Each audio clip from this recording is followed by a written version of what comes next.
Nous poursuivons le cycle de 4 rencontres en partenariat avec l'ambassade des États-Unis en France autour de la thématique « Les minorités à l'écran, question d'image ». Je commence par me présenter. Je m'appelle Dominique Thomas. Je suis professeur à l'Université de Californie à Los Angeles. Philosophe, historien, sociologue, écrivain, documentariste, journaliste, directeur d'institutions scientifiques et culturelles ou activistes français et américains ont été invités à échanger et à croiser leurs points de vue sur la société et la culture. Ce soir, pour notre 3e débat, nous avons le plaisir d'accueillir des spécialistes des représentations sociales et médiatiques des minorités, des productrices et responsables de programmes sur la diversité, l'équité et l'inclusion. Nos 3 axes de réflexion concernent une socio-histoire des images de la diversité, les fondements et enjeux de la diversité et les circulations d'imaginaire. Tout d'abord, un regard sur l'histoire de la diversité. Quels sont les motifs de la prise en compte de la diversité par les productions audiovisuelles aux États-Unis et en France? Ensuite, nous considérerons les fondements du traitement culturel de la question de la diversité au carrefour de l'éthique et du business, entre la promotion de valeurs comme la diversité et l'inclusion et la recherche de nouveaux publics, l'occasion de souligner une différence notable entre les 2 pays. Et pour conclure, la question de la circulation des productions et des représentations qu'elles portent, leur influence culturelle et la manière dont ces productions contribuent à une mondialisation des imaginaires. Je vous rappelle que ces débats seront podcastables sur le site et la chaîne YouTube du musée. De notre côté ce soir, nous serons 5 à répondre, à débattre à ces questions. Marie-France Malonga est sociologue des médias, docteur en sciences de l'information et de la communication. Elle enseigne à l'Université Paris II le cours Médias et minorités. Spécialiste de la représentation sociale et médiatique des minorités, elle est l'auteure de la première étude institutionnelle sur le sujet, financée par le Conseil supérieur de l'audiovisuel, intitulée « Présence et représentation des minorités visibles à la télévision française », et je vous rappelle que cette étude date de 2000. Erica Motley, productrice exécutive américaine chez Impact X Capital et productrice exécutive, experte internationale en acquisition. Ayant occupé des postes de direction en acquisition chez HBO, Fox, BMG et UIP, elle est engagée dans la représentation des minorités dans les œuvres de fiction et dans le domaine de la production. Elle est actuellement productrice associée donc chez Impact X Capital Partners. John Gibson est vice-président aux affaires extérieures et multiculturelles de la Motion Picture Association of America, une association interprofessionnelle américaine regroupant les 6 plus grands studios hollywoodiens, Walt Disney Studios, Netflix Studios, Paramount Pictures, Sony Pictures Entertainment, Universal City Studios et Warner Brothers. Il est aujourd'hui l'un des principaux acteurs du changement en matière de diversité, d'équité et d'inclusion aux États-Unis. Et depuis la création du programme d'inclusion et de sensibilisation culturelle, il a noué d'importants partenariats avec une 40aine d'associations qui travaillent à la promotion de l'égalité et la diversité de genre, l'inclusion et une véritable représentation culturelle au cinéma et à la télévision. Alexandre Michelin est président de la Commission des aides aux œuvres immersives ou interactives du Centre national du cinéma et de l'image animée, le CNC, et de la Commission cinéma de l'Organisation internationale de la francophonie, l'OIF. Il a été successivement président du Fonds Image de la diversité du CNC, le Centre national donc du cinéma et de l'image animée, et du Commissariat général à l'égalité des territoires de 2006 à 2015, puis de 2016 à 2018. Il est directeur général du SPICEE, une plateforme de diffusion de documentaires et de grands reportages. Donc, premier axe, une socio-histoire des images de la diversité. Et je vais commencer avec vous, Marie-France Malonga.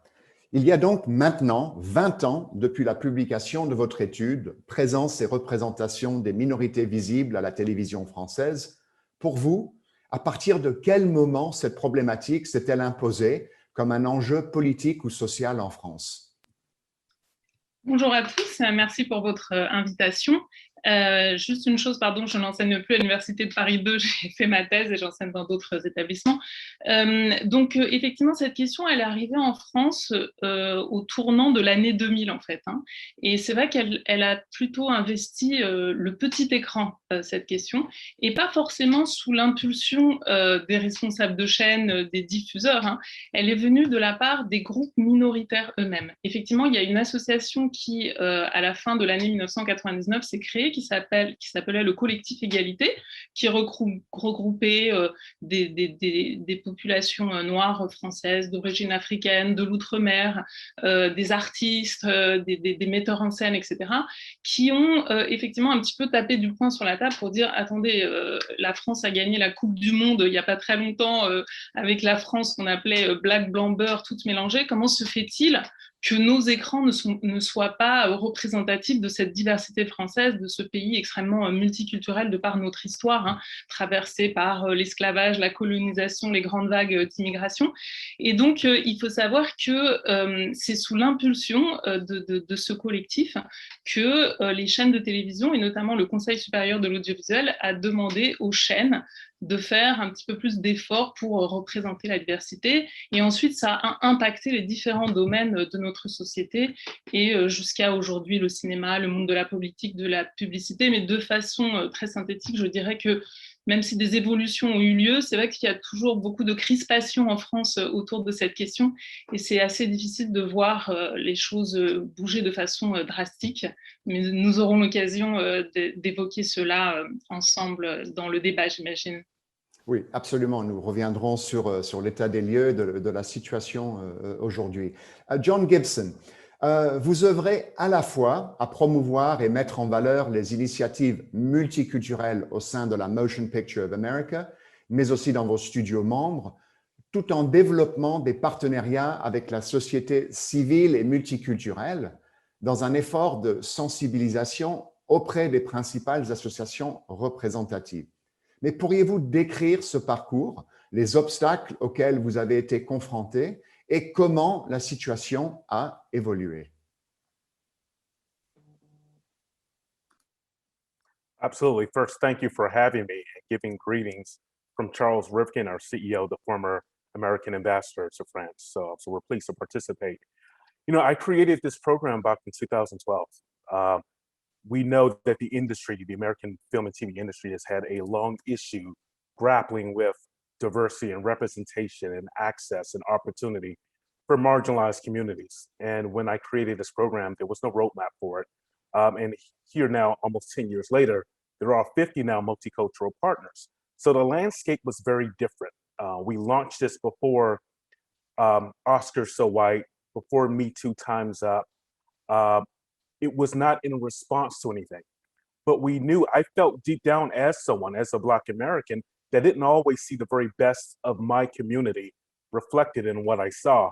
I didn't see the diversity of my community. And I felt it important to work alongside our studios and to connect them with leading groups. I mean, there are multicultural groups that have been working on this issue for decades to make sure that they were connected and we could work on this in a holistic manner.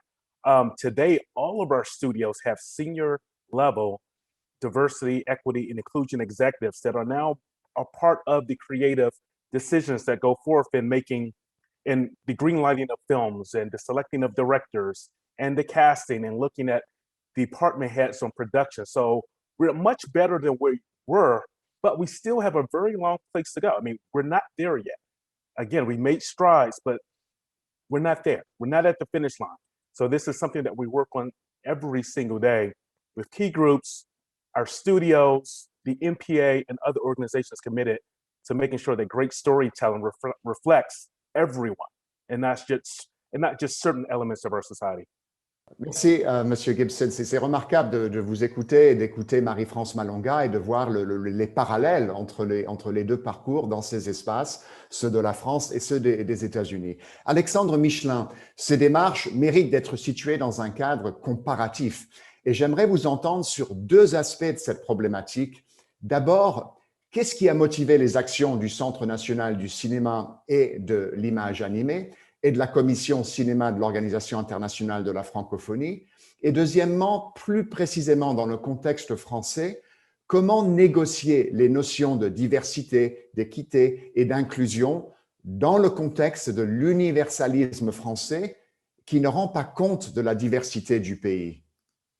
Alors, d'abord, c'est de très très bonnes questions, donc je vais tâcher d'y répondre. J'espère que vous m'entendez. Je suis dans une pièce un peu vide. Si jamais il y a des choses que je dis qui ne sont pas audibles, dites-le moi.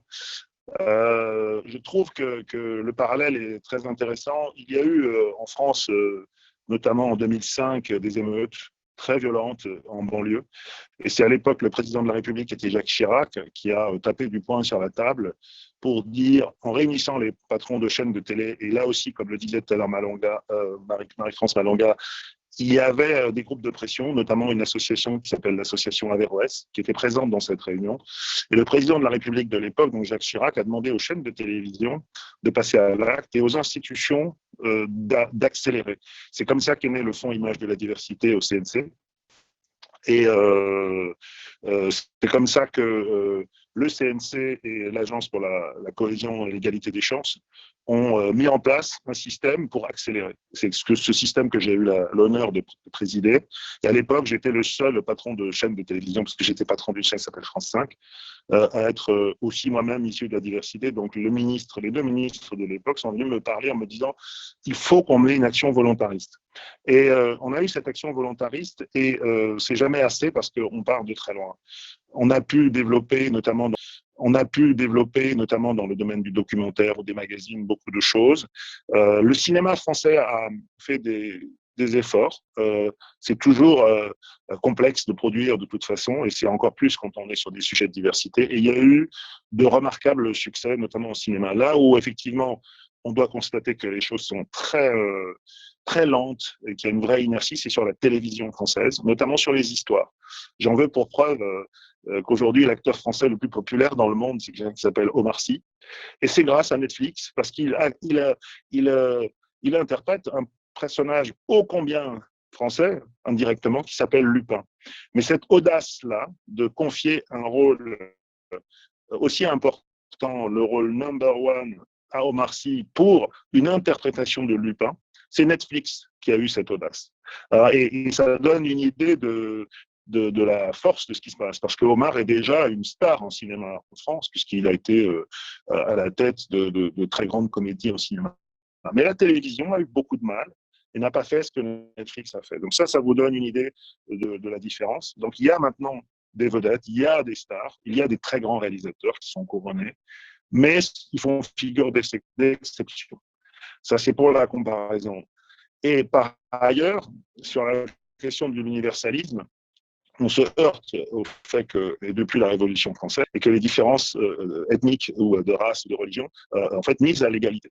Donc, il n'y a pas en France, elle repose sur du volontarisme, elle repose sur des systèmes qui ne sont pas mesurés, comme dans le système américain ou maintenant depuis peu dans le système anglais. Donc, tout ça repose sur la volonté des acteurs de faire bouger les lignes. Et quand les acteurs décident de faire bouger les lignes, ils le peuvent et ils le font. Quand en revanche, pour des raisons souvent commerciales ou parce qu'il y a de la crainte sur le résultat, eh bien, effectivement, la situation est lente. La télévision en France a une audience très âgée.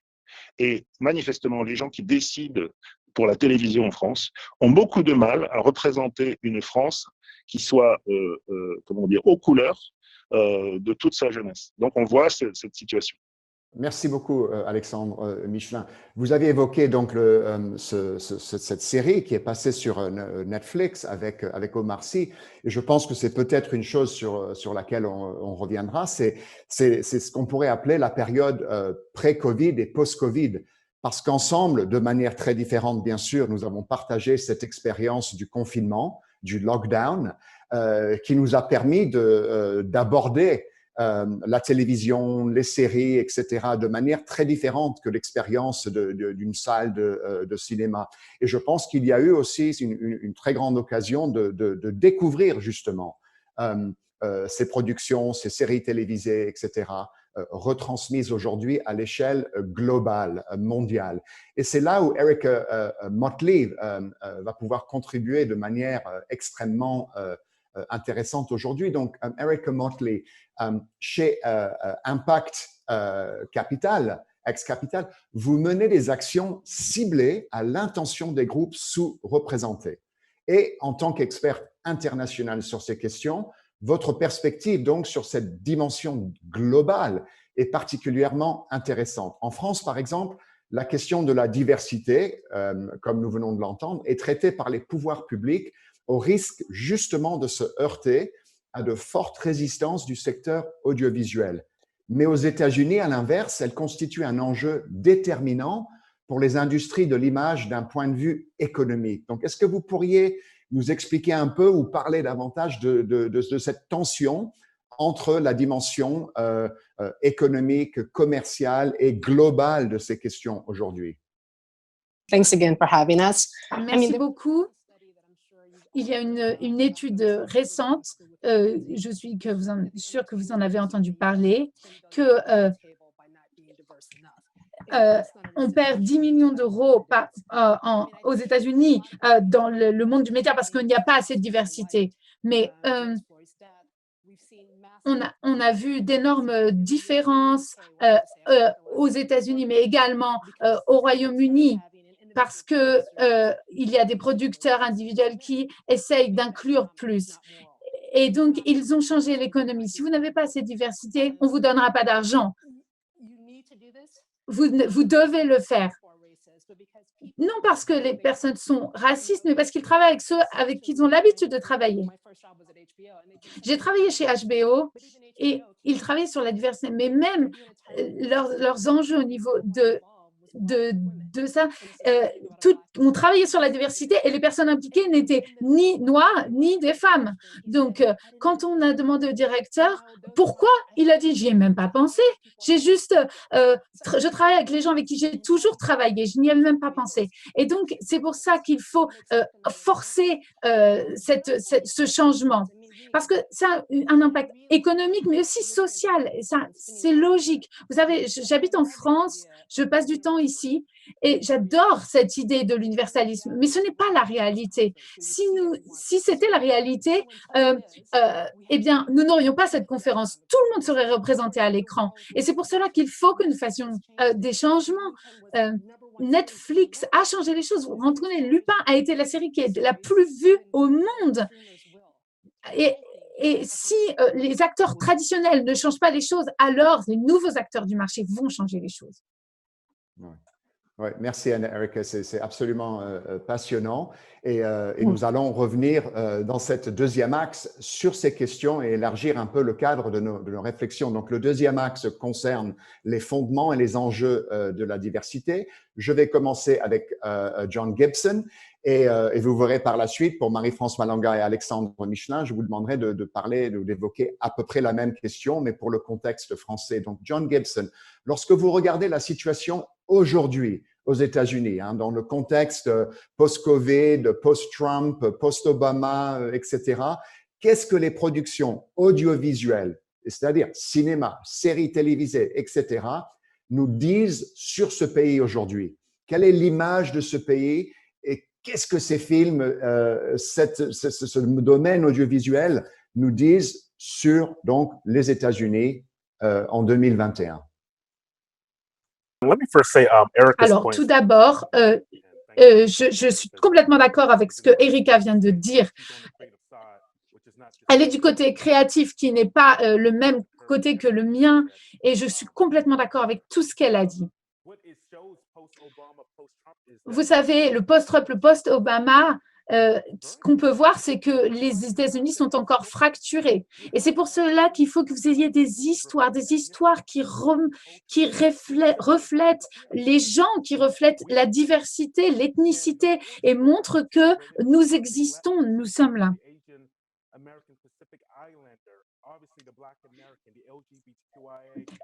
Tout le monde, des personnes d'origine asiatique, d'origine ou les Noirs américains, les LGBT, etc., ou les personnes en situation de handicap, toutes ces personnes, toutes ces minorités, il y a beaucoup plus de choses qui nous unissent que des choses qui nous séparent. Il faut donc que nous nous unissions et travaillions ensemble, mais il faut également que nous nous comprenions les uns les autres, que nous comprenions l'expérience des uns et des autres pour travailler ensemble.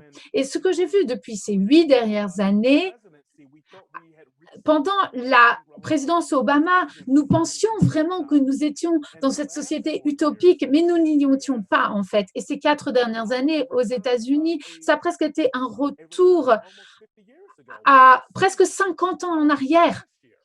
L'année dernière, on voyait des manifestations, des mouvements et une injustice sociale, raciale qui était vraiment ancienne. Nous célébrons, ou tout du moins nous rendons hommage au massacre précédent. Mais qui aurait pu croire que l'année dernière, outre le Covid et l'ensemble des choses que l'on a vues, on allait avoir une insurrection dans la capitale américaine? Franchement, on aurait pu croire que ça sortait directement d'un film ou d'une série. Et pourtant, c'est la réalité. Et comme Erika l'a dit, oui, ils font de l'argent. Et nos studios sont vraiment engagés, parce que vous savez, tout le monde veut faire de l'argent au bout du compte. Mais il faut que ce soit authentique, il faut que ce que l'on produit soit authentique. Et c'est pour ça qu'il vous faut des partenaires, qu'il vous faut des groupes qui ont travaillé pendant longtemps sur ce sujet. Si au moment de produire leur série, ils ont des partenaires qui ont les connaissances, des personnes dans la salle qui ont une voix pour exprimer cela et qu'ils peuvent être entendus ainsi. Merci, John Gibson. Pour utiliser un mot théorique, ce qui est passionnant dans ce que vous dites, c'est la dimension, aux États-Unis en tout cas, intersectionnelle de ces questions. C'est-à-dire qu'il y a une certaine facilité, et on retrouve ça dans ces mots équité, diversité, inclusivité, qui ne sont pas du tout les mêmes choses. Et je sais qu'en France, la question liberté, égalité, fraternité, on peut parler d'équité. Dès qu'on arrive sur diversité, il y a un problème. Et la question de l'inclusion est essentiellement une question aussi sociale. Et aux États-Unis aussi, c'est donc pas uniquement la question, ce qu'on pourrait dire la question noire, mais la question latino, asiatique, où il y a cette possibilité, où le trait d'union existe, où on a la possibilité de parler d'un Asian American, d'un Black American, d'un Latino American, etc. Alors qu'en France, le souci de l'universalisme, le souci de la francité rend souvent ces questions extrêmement compliquées. Donc, pour revenir à Erika Motley, la circulation donc des productions audiovisuelles et des représentations qu'elles portent entre les États-Unis et la France participe évidemment à leur influence culturelle, la fameuse soft power du domaine audiovisuel, pas uniquement sur l'Europe et la France, mais sur le monde entier. Et elle contribue évidemment pour les productions américaines à un marketing de la diversité et donc à une mondialisation de ces imaginaires. Et pour revenir un peu à la question que je vous avais posée avant, mais qui constitue en même temps un enjeu déterminant pour les industries de l'image d'un point de vue économique. C'est comme John Gibson vient de le dire. Il faut que ces projets soient financés. Donc, est-ce que vous pourriez davantage parler de cette dimension? Do you mean tell you more about how it applies to the US or Alors, nous dire plus comment, donc, nous en dire plus sur la façon dont les US gèrent cela. En fait, qu'est-ce que vous voulez exactement que je vous dise? Est-ce que vous pouvez préciser votre question un petit peu? Oui, pardon, je m'excuse. Donc, c'est donc pour suivre dans la continuité de ce que John Gibson vient de nous dire, c'est à la fois de nous parler de cet équilibre précaire entre la soft power et la manière dont depuis 100 ans maintenant, à travers l'audiovisuel, les États-Unis représentent une certaine vision du monde qui a été économique, post-industrielle, etc., mais qui aujourd'hui est davantage dans le domaine de ce qu'on pourrait dire d'un espèce de marketing de la diversité ou un marketing d'une certaine vision des États-Unis. Et donc, si vous pourriez parler davantage de la manière dont vous réussissez à tisser le lien entre marketing de la diversité et la question de la soft power.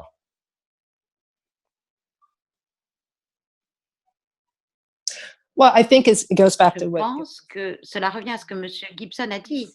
Ce que l'on voit dans une histoire, en fait, les histoires connectent les gens et si vous n'avez pas de pouvoir dans les audios, dans l'audiovisuel, vous n'avez pas, de pouvoir. Je viens de l'Inde, j'y suis allée dans des universités, dans des programmes spécifiques, pendant l'été, on était peut-être 2 plaques dans toute l'université et les gens venaient me voir en me disant: «Mais je n'ai jamais vu de noir de ma vie».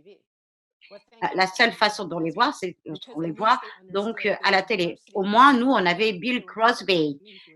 Il y avait des gens comme moi qu'on pouvait voir à la télé. Ils étaient, donc c'était pas juste une seule vision unique.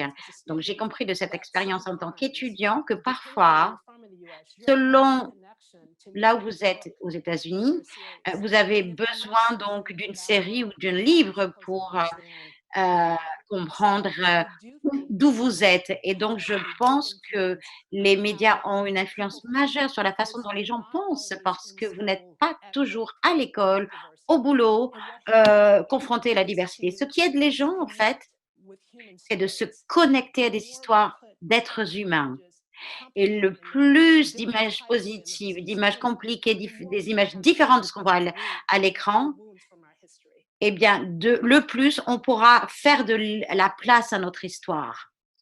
Oui, je vais demander à Marie-France Malonga aussi de réagir à cette question ou à cette discussion. Allez-y, et ensuite je passerai à Alexandre Michel. Ok, très bien. Merci beaucoup. Je suis tout à fait d'accord avec ce que dit Monsieur Gibson et Madame Motley. On voit effectivement les connexions entre les deux pays, même si nous sommes de part et d'autre de l'Atlantique, toute cette importance de la représentation pour les publics minoritaires pour se sentir exister et faire partie de la société. Donc ça, c'est effectivement un point très important et ça montre quelle est la responsabilité sociale des diffuseurs quant aux différents types d'images qu'ils mettent en scène pour les récepteurs. Et pour répondre à la question que vous posiez, Dominique Thomas, sur le fait de quelle image ça donne de notre société, toutes ces représentations que l'on voit dans les fictions, dans les séries TV, etc. Et moi, je dirais pour le cas français, que ça donne une représentation d'une société qui n'est pas vraiment la réalité, c'est-à-dire une société française qui n'est pas mélangée comme elle l'est dans sa propre réalité. Et pourquoi? Parce que la société française, il me semble, n'est pas fière de son mélange de façon globale, de sa diversité au sens propre, de sa diversité ethnique, sociale, culturelle, etc.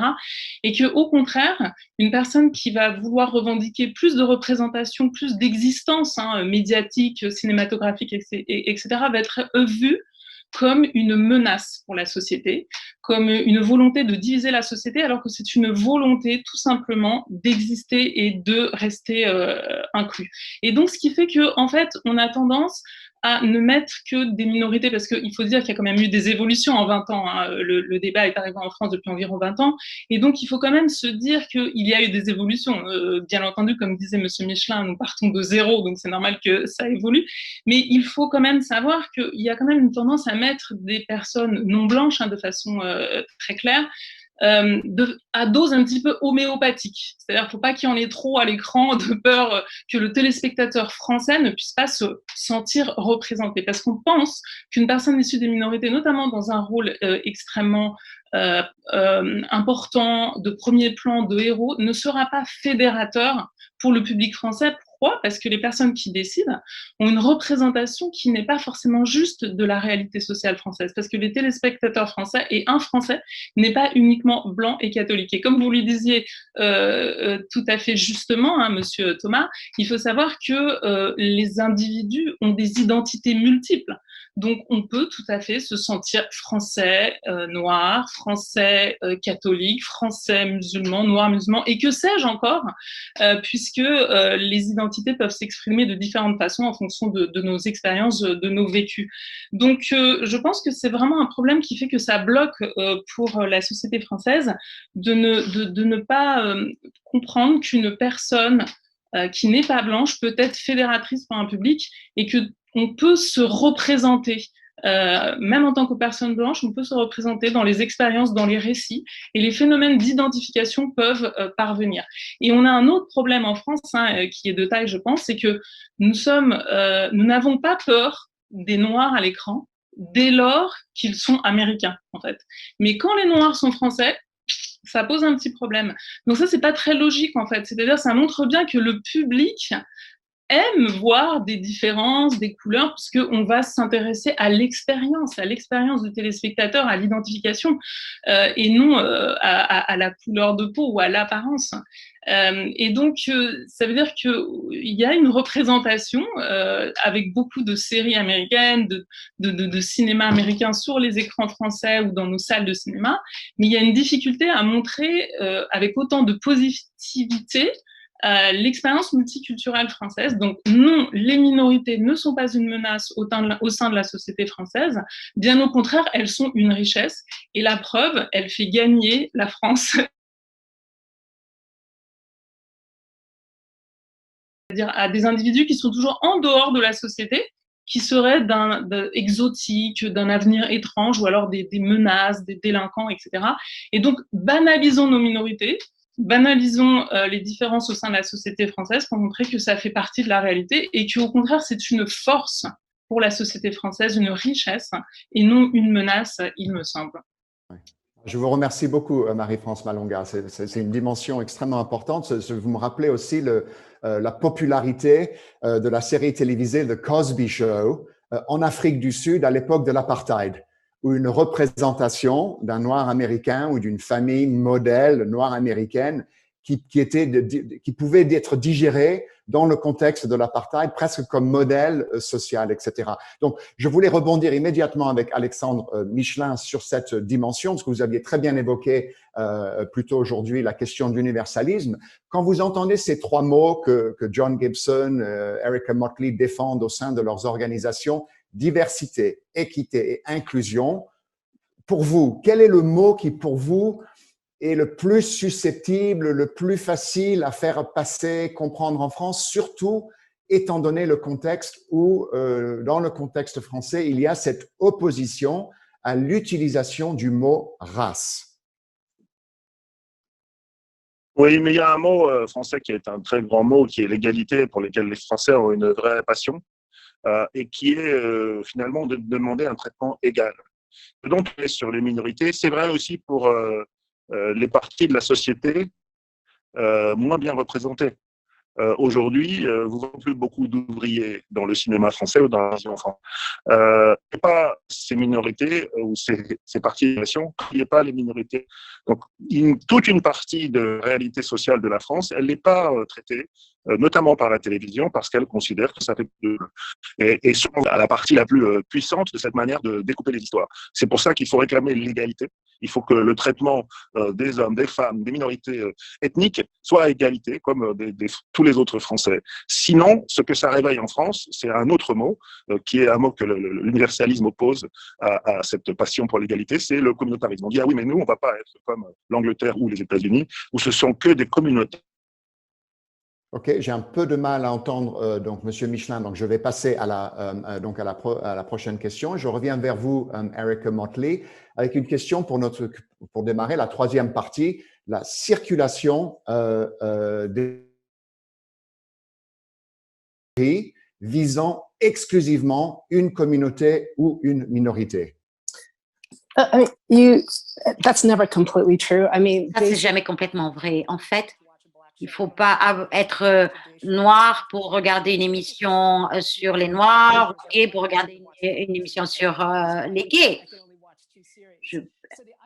Donc, l'idée de cibler, en fait, vous avez un public. Et au niveau économique, soit vous avez un groupe de personnes avec lesquelles vous pouvez connecter, vous allez perdre de l'argent si vous ne le faites pas, mais ne perdons pas donc vu que ce programme donc va me rapporter quelque chose. Je pense qu'il est mal compris qu'un public ciblé ne veut pas dire que personne d'autre ne peut regarder.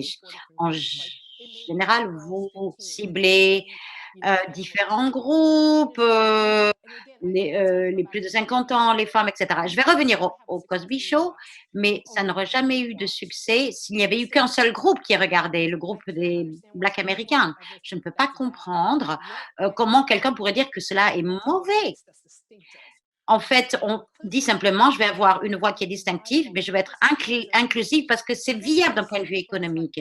Certains des livres que j'ai achetés sur l'histoire américaine, les personnages n'avaient pas vraiment d'intérêt, mais juste le fait qu'ils soient aux États-Unis leur donnait de l'intérêt. On a vu tous New York, Paris et Los Angeles sur les écrans, donc il faut soutenir la diversité et l'inclusion et le ciblage devrait être plutôt je veux faire quelque chose de différent parce que je veux bien sûr réussir. Donc, il y a eu un film sur les travailleurs postaux aux États-Unis après la guerre. Donc là, on ne cible pas uniquement donc les femmes. Non, en fait, on se concentre là-dessus, mais on fait de sujet un sujet universel et ça le rend encore plus intéressant ce sujet. Merci beaucoup, Alec. Et bien sûr, j'espère que vous avez compris, c'était pour provoquer le débat sur ces questions parce que c'est souvent la réaction du public qui a du mal à se reconnaître dans ses propos. Donc, je vais poser une question semblable à Monsieur Gibson avant de revenir à Marie-France Malonga. John Gibson, une autre dimension de cette question porte sur la question des stéréotypes. Alors, comment soutenir ces trois catégories, diversité, équité, inclusivité, dans les récits et aussi soutenir l'émergence de talents sans les enfermer dans une origine sociale ou ethno-raciale stéréotypée. Tout d'abord, il faut avoir des gens de cette communauté. Donc, avec tout ce que vous avez dit, moi j'applaudis. C'est essentiel, même ce que Erika a dit. Le fait qu'elle a… Moi, j'ai grandi à Washington, D.C. et au début des années 80, Washington, D.C. était 85% noir. Mais si on voyait les films sur Washington, D.C., on ne voyait pas ça du tout. Donc, une fois de plus, 84% de la capitale des États-Unis est black et je ne me voyais pas à l'écran. Donc, les histoires sont absolument… ont grand pouvoir. Alors, comment puis-je avoir accès à une communauté si je n'ai jamais fait l'expérience, si je ne la comprends pas? Et donc, il y a des films avec les pires stéréotypes, et on ne peut pas avoir, il ne faut pas avoir ces films. Je me rappelle que mon grand-père aimait des films de John Smaller. Ces princesses étaient toutes blanches et tous les natifs étaient très foncés, très black. En fait, on voyait ce qu'on pensait qui était la réalité. Et le problème, en fait, c'est que le public qui regarde la télé est sophistiqué. Et donc, en fait, il faut refléter réellement les communautés, sinon les gens ne vont pas regarder. L'un des groupes avec lesquels on travaille ont des programmes qui travaillent avec les studios. Il y a nombre de personnes qui peuvent dire, en fait, on ne peut plus dire aujourd'hui, je ne trouve personne à écrire des scénarios et je ne trouve personne pour avoir des rôles. En fait, il faut voir que il y a dans les studios des plateformes pour fournir les personnes représentées. Il faut qu'il y ait des participants.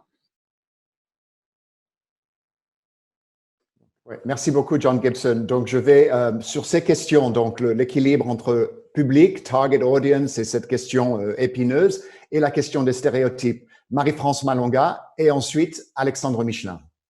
Oui, je voulais intervenir parce que je suis tout à fait intéressée par ce que vient de dire Monsieur Gibson.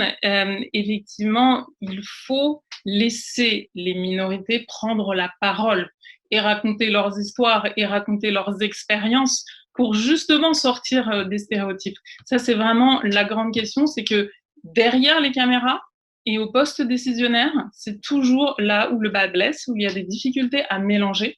Et c'est le cas, bien entendu, aux États-Unis. Alors, c'est intéressant de notre point de vue français, parce que nous, en tant que téléspectateurs ou récepteurs français, spectateurs français au sens large, on a vraiment une impression d'évolution extrêmement importante. Au contraire, dans la représentation des minorités en France, on a une vision peut-être un petit peu fantasmée parce qu'on se rend compte qu'il y a aussi des problèmes. Et donc, on voit que c'est très difficile de sortir de ces problèmes et qu'il faut des mesures extrêmement fortes pour que ça change et donc vraiment imposer des choses pour que derrière les caméras et pour les personnes qui décident et pour ceux qui racontent les histoires, ce soit effectivement mélangé. Et ça évite beaucoup de stéréotypes et de caricatures. Et juste un dernier point, concernant la question des target audience, c'est-à-dire vraiment de faire en sorte de s'intéresser à un public uniquement d'une minorité ou d'une communauté particulière, c'est bien entendu totalement impensable en France, dans la mesure où de toute façon nous n'avons pas les outils. C'est-à-dire qu'en France, nous ne sommes pas capables de connaître le visage exact de nos minorités. Il faut quand même le savoir, de nos minorités ethno-raciales, parce que ce que l'on appelle les statistiques ethniques sont interdites en France. Donc, on ne sait pas exactement combien il y a de personnes. Donc, c'est une sorte de flou artistique. Donc, c'est encore plus difficile d'agir, il me semble, et d'évaluer les programmes très concrètement et les récits pour voir des évolutions, parce qu'on a un problème très important d'outils. Et je pense qu'il n'est pas nécessaire d'opposer les deux choses. C'est-à-dire qu'on peut tout à fait avoir des programmes spécifiques pour des publics minoritaires qui vont pouvoir se retrouver dedans, dans leurs expériences, et en même temps, en parallèle, avoir aussi une représentation dans les programmes mainstream et généralistes. Je pense qu'il faut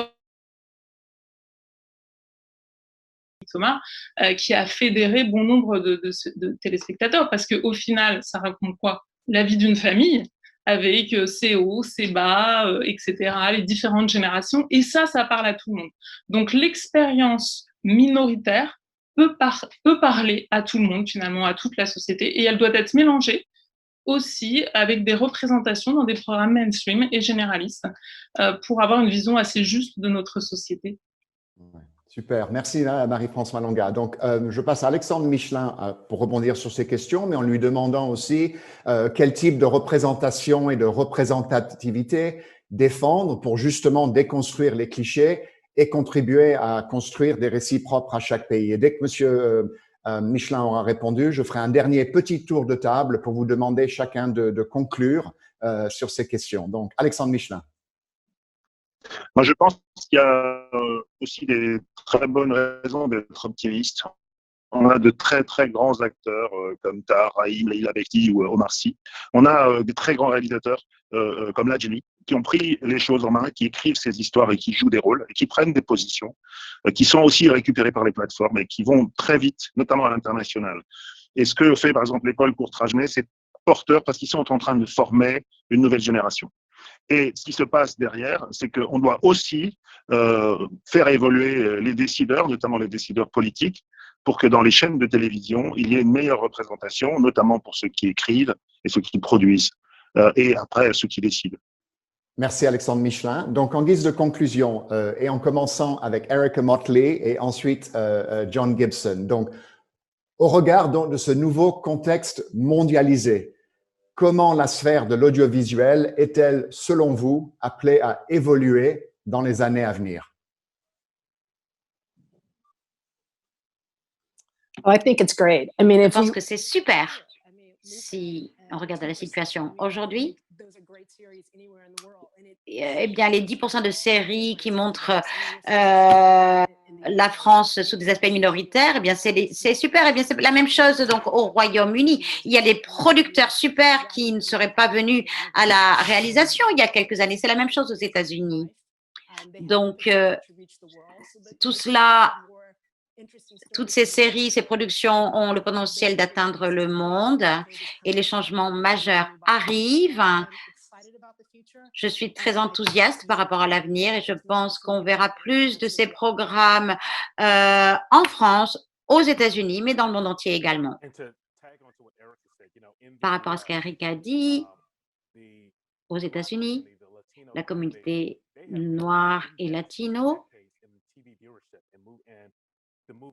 ont des indicateurs en progrès dans ce qui est représenté à la télé aux États-Unis. Donc, il ne s'agit pas de se dire oh, vous êtes vraiment concentré sur ce problème. Non, en fait, c'est tout le secteur du cinéma. Alors, montrons-leur maintenant qu'ils sont représentés et qu'il y a également de la diversité dans les communautés, parce qu'il n'y a pas de communauté uniforme. Bien que l'on se ressemble, eh bien, il peut y avoir des différences, des minorités dans la minorité. Et bien sûr, donc la situation n'est pas parfaite. Nous avons des progrès à faire et nous n'avons qu'à voir. Donc, Arsène Lupin, ça a été vraiment un super, super programme, ce programme. Merci, John Gibson. Alexandre Michelin. Alors, je crois que M. Michelin a disparu de mon écran. En guise de conclusion, Marie-France Malonga, je vous laisse la parole. Oui. À vous. Je pense effectivement que la France doit se rendre compte qu'elle est voilà, sur un marché mondial, qu'il y a voilà, une mondialisation culturelle, une accélération des échanges. Donc, on ne peut plus rester enfermé dans notre petite boîte. Et effectivement, il faut s'ouvrir et se rendre compte que, en fait, si la diversité française n'intéresse pas les Français, ben en tout cas, elle intéresse à l'international, comme peut le montrer Lupin, parce que c'est l'histoire de la vie et de toutes les sociétés multiculturelles comme les nôtres. Et donc, moi, je pense qu'il faut, en guise de conclusion, vraiment encourager les talents. J'aime bien ce mot qui est souvent employé dans les discours, effectivement, notamment des chaînes ou des plateformes comme Netflix, de parler de talent. Voilà, là, on arrête de catégoriser parce qu'on dit, voilà, il y a des talents partout et aussi chez les populations minoritaires. Donc, essayons de faire émerger les talents et donnons les moyens pour que ces talents puissent s'émerger. Donc, ouvrons les écoles de cinéma, proposons des objectifs très précis. Et moi, je pense que l'Académie des Oscars, qui propose vraiment très clairement que pour qu'un film puisse concourir, il y a un certain nombre de règles à respecter pour justement encourager à toute cette diversité, qu'elle soit sociale, ethnique, de genre, etc. Et bien, finalement, c'est peut-être le passage obligé pour que les choses changent. Vraiment. Merci Marie-France Malonga. Monsieur Gibson, Madame Motley, si vous voulez rajouter un dernier mot, sinon je vais conclure. I agree. Je suis d'accord. Je suis d'accord. L'éducation, c'est vraiment le début. Il faut s'assurer que les gens sont formés, pas seulement à l'université, aussi des programmes de formation auxquels les gens ont accès. En fait, ce qui est génial avec les jobs à la télé, c'est que la plupart d'entre eux ne nécessitent pas d'avoir un diplôme universitaire. Donc, allons-y.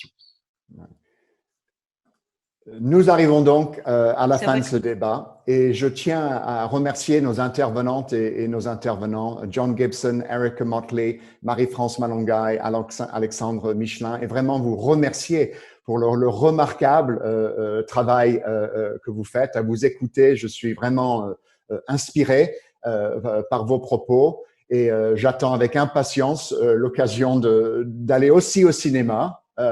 Voir des films pendant cette période post-Covid. Je voudrais aussi remercier nos intervenants, nos internautes, et je salue ce partenariat entre le Musée de l'Histoire de l'Immigration et l'Ambassade des États-Unis en France, et espère vous retrouver à l'occasion de la prochaine conférence du cycle, le 7 juillet 2021. Bonsoir à tous.